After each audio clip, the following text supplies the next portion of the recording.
Level 1, Parking Zone. Threat Index Class 1, Safe, Stable, Minimal Entity Count. Level 1 is the second level of the Backrooms and one of the only levels wanderers can enter directly through the front rooms. Level 1 resembles a typical parking garage, with concrete pillars, hanging fluorescent lights, and stairwells present at regular intervals. So, being a parking lot, the presence of cars is minimal, with roughly 5 cars present in any 100 square kilometer plot of the level at a time. Cars in the level have no brand, no license plates, and are typically red, blue, white, or black in color. All cars are faulty, but the alloy they are made of, a mixture of carbon, iron, platinum, and titanium. This is a valuable metal which can be collected for weaponry or armor. This alloy is named trips, whatever this is, and is often traded for other items held in high regard. Oftentimes, the puddles on the floor composed of almond water will evaporate and condense into a thick fog, reducing visibility for wanderers who traverse through these parts. Curiously, these puddles have never seemed to fully evaporate, instead lingering permanently.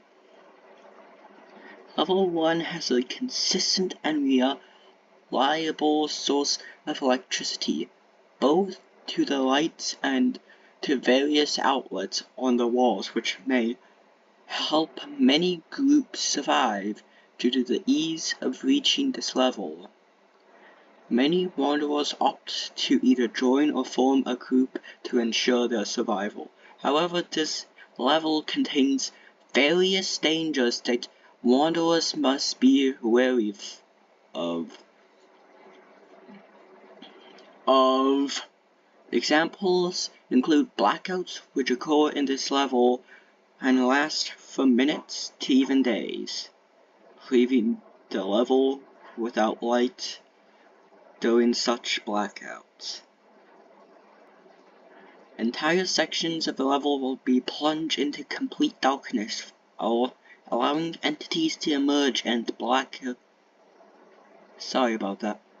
hunt more successfully. I kinda thought this entire page was the thing that I supposed to be reading, but it was this one right here. Have you ever felt that? Comment if so. Hunt more successfully. When traversing darker areas, it is advised for I don't want my backup. It is advised for wanderers to carry flashlights so as to scare off any unwanted encounters. Additionally, pieces of rebar or sharp metal may occasionally jut out from walls, harming any wanderers who are not careful due to the fact that most of these metal pieces are coated in a thick layer of rust. Wanderers will almost definitely contract tetanus should it pierce the skin.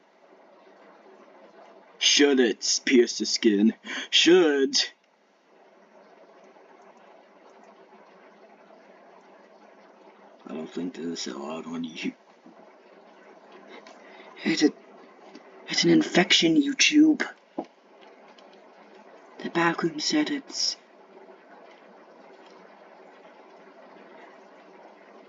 the room temperature of this level is quite high, sitting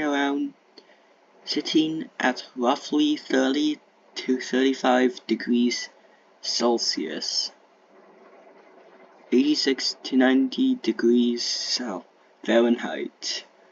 On average, however, it has been noted to drop down significantly in within the foggy areas. This level is roughly the same size as level 0 and possesses non-Euclidean properties which makes traversing difficult at times. Occasionally, crates filled with supplies such as almond water, canned food, and weapons can be scattered around, spawning and disappearing at irregular intervals, which can aid wanderers in their journey. However, there is a chance for these crates to be simply filled with liquid meat, though the reason for this is unknown.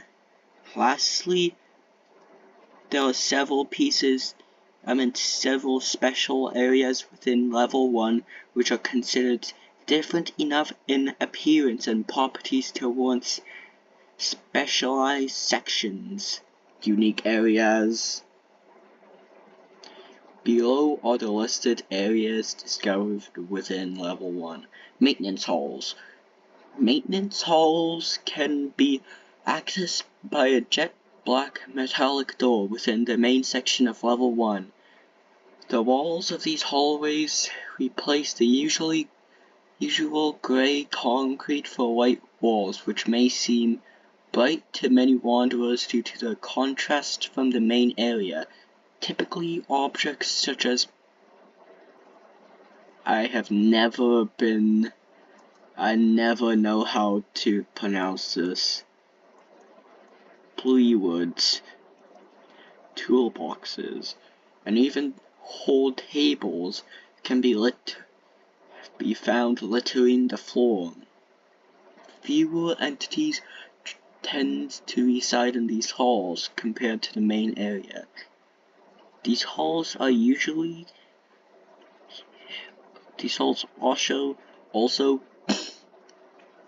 usually contain items such as exposed wiring, faulty pipe leaking almond water, and power boxes. Sorry, my brain just did a fault.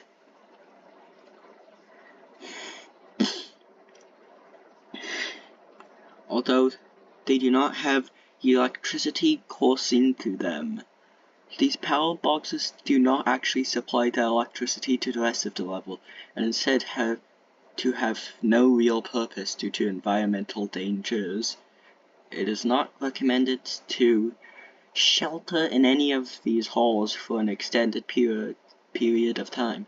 However, wanderers may want to stay here briefly in the event a blackout occurs, as the power supplied to these hallways are unaffected by blackouts. Luxury lots. Luxury! Wow! Large empty spaces, often filled with dense fog, span for miles, taking up a sizable section of level 1. Pipes, electrical outlets, and electrical boxes are quite common to come across when traversing these luxury lots. Yet it is to be noted that most of these either lack electricity or are incredibly faulty. One should always be wary of that when operating such devices. However, even in the cases where they are powered by electricity, the exact source on which these devices run remains unknown. There's power boxes up there. Can we just connect those? It connects to the luxury lot. It's the luxury lot's power source. Albeit, how do I pronounce it? It is presumed that it manages to generate its own power through alien ways. When electricity does course through these outlets and boxes, however, the voltage is extremely high, reaching output readings of up to a gigawatt. How these devices handle such amounts of power is unknown. These luxury lots are inherently empty and can be accessed by simply ascending stairs found behind various doors within level 1. The most notable difference compared to the main area of level 1 is the brighter color scheme of walls and the enhanced cleanness. Partially the lack of debris and dust on the floor. However, these lots are a popular place for groups to set up base, and wanderers should take caution to ensure they do not encounter a hostile group, although the luxury lots do indeed experience power outages as well. These occur usually resolved within the hour, unlike the main section. Lastly, these luxury lots have potential to be the nest of various entities, hence wanderers must be cautious when exploring these areas. However, the main advantage to exploring these areas is increased frequency of supply crates with useful items and the lack of entities compared to the main section. Entities! Some entities which reside here are facelings, clumps, hounds, dullars, and death moths. However, there are two level exclusive entities which reside in level 1. False puddles. False puddles are entities which disguise themselves as simply almond water puddles. However, beneath the surface is a deep pit filled with sharp teeth. These entities are unable to move and instead depend on unaware wanderers to fall into their trap. They have no true body and are essentially big mouths filled with teeth. And almond water. Big mouths filled with teeth and almond water. False puddles are typically 15 to 360 centimeters deep, although they are hard to find. There are ways to eliminate them once found. One way is to pour liquid paint into the puddle, which will cause erosion and they will close their mouths. Another way is to throw items such as sharp metal pieces into their mouth to trick them into snapping shut, and the metal may pierce their mouth lining and subsequently lead them to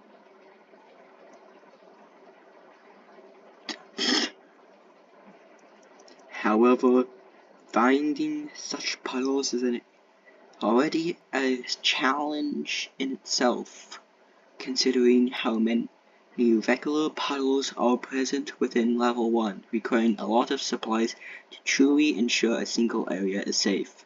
Paintings. Poorly drawn paintings and other drawings occasionally line the walls of these warehouses, most commonly found in the long yet empty maintenance halls,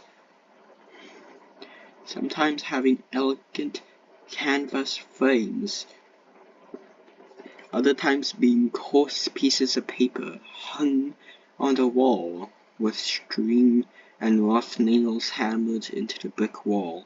These coarse pieces of paper hung onto the wall with string and rough nails hammered into the brick wall. I just read that.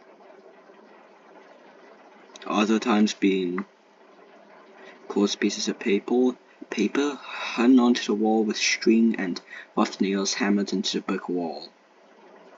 You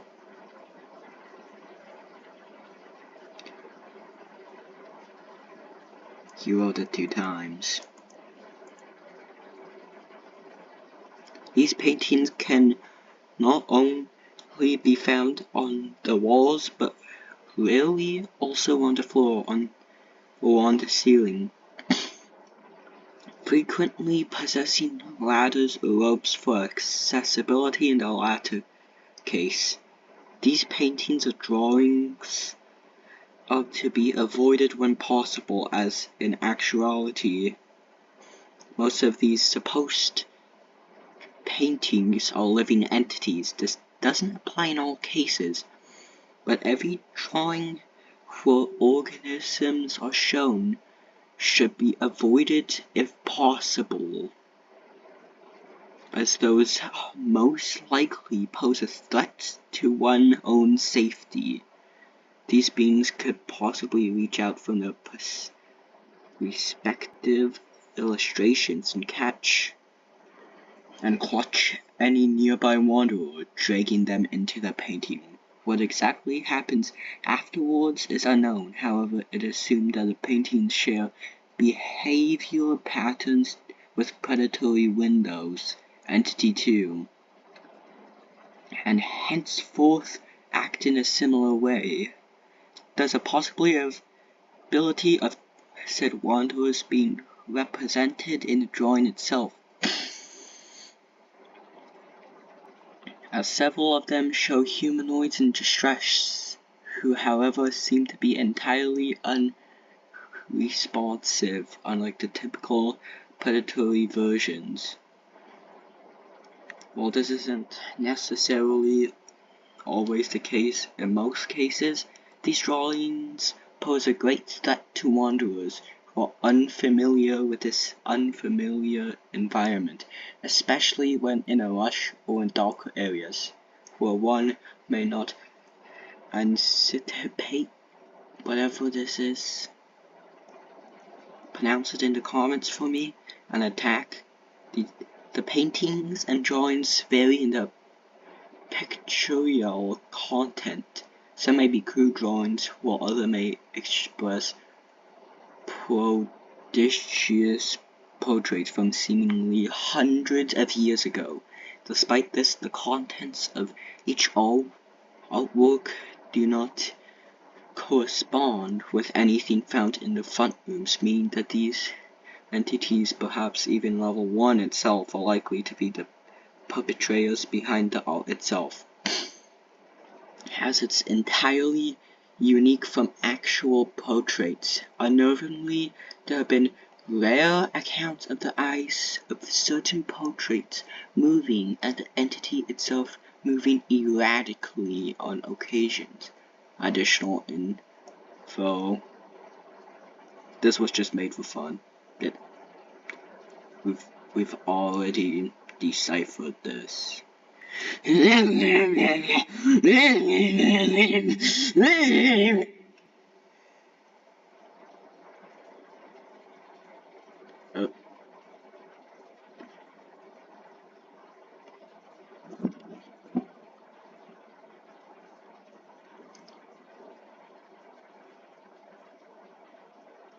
That was some new info, guys, up there that wasn't in the old wiki.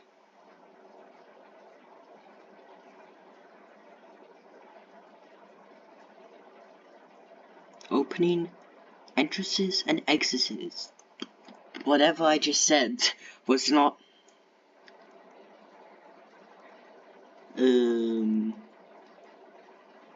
how do I explain what I just said?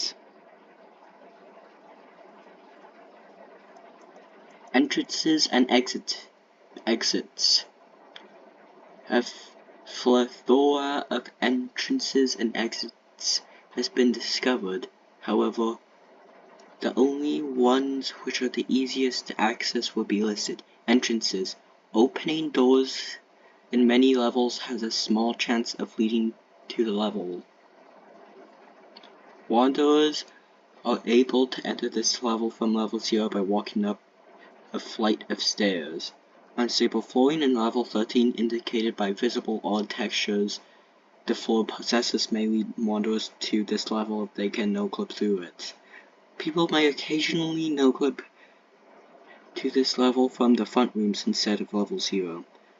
Exits. Wanderers can exit level 1 by simply continuing to explore, as this usually leads to level 2 or back to level 0 via staircases or hallways. If you go back to level 0, you're probably going to Hi there. An unlocked door may lead to level 2. I recommend the hub. Can be accessed from this level by walking up 2 flights of stairs and then immediately walking back down to the non-Euclidean properties. Wanderers will be met with a split passage. Wanderers must take the left hallway, then proceed with the right one. After doing so, they will come to across a door labeled A and one labeled B. Enter the B door and then the A door on the other side. In the old wiki, it used to be the other way around. No clipping through walls that have outlets may lead to level 188. Oh my god, licensing and credits.